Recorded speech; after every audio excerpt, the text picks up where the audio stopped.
লা hunt desk ২১-এর পর ২৪। এবারের লোকসভা নির্বাচনে রাজ্য জুড়ে উঠেছিল সবুজ ঝড়।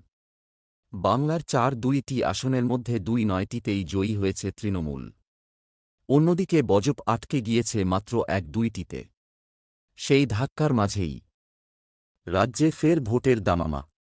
এবার ৪ বিধানসভা কেন্দ্রে উপনির্বাচন, West Bengal assembly by election হতে চলেছে।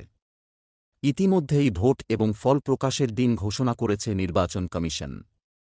প্রার্থীদের নাম প্রকাশ্যে এনেছে ট্যান্স হাই ভোল্টেজ মানিকতলা ম্যানেকতলা আসন থেকে প্রয়াত সাধন পাণ্ডের স্ত্রী সুপ্তি পাণ্ডেকে টিকিট দিয়েছে জোড়াফুল শিবির।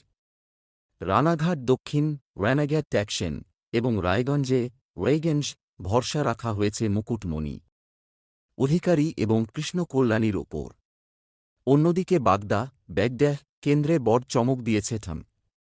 এখানে মমতাবালা ঠাকুরের কন্যা মধুপর্ণা ঠাকুরকে দাঁড় করানো হয়েছে। তৃণমূলের প্রার্থী তালিকা প্রকাশ্যে আসার পর থেকেই বজপ কাকে দাঁড় করাবে তা নিয়ে জল্পনা কল্পনা চলছে। ইতিমধ্যেই সম্ভাব্য প্রার্থী হিসেবে উঠে আসছে একাধিক নাম। মানিকতলার প্রার্থী হিসেবে যেমন কল্যাণ চৌবে, তমগ্ন ঘোষ, শিবাজি সিংহ রায়ের নাম সামনে আসছে। ২০২১ বিধানসভা ভোটে সাধন পাণ্ডের বিরুদ্ধে দাঁড়িয়েছিলেন কল্যাণ, তবে জয়ী হতে পারেননি। এরপর কলকাতা হাইকোর্টে ইলেকশন পিটিশন দায়ের করেন তিনি।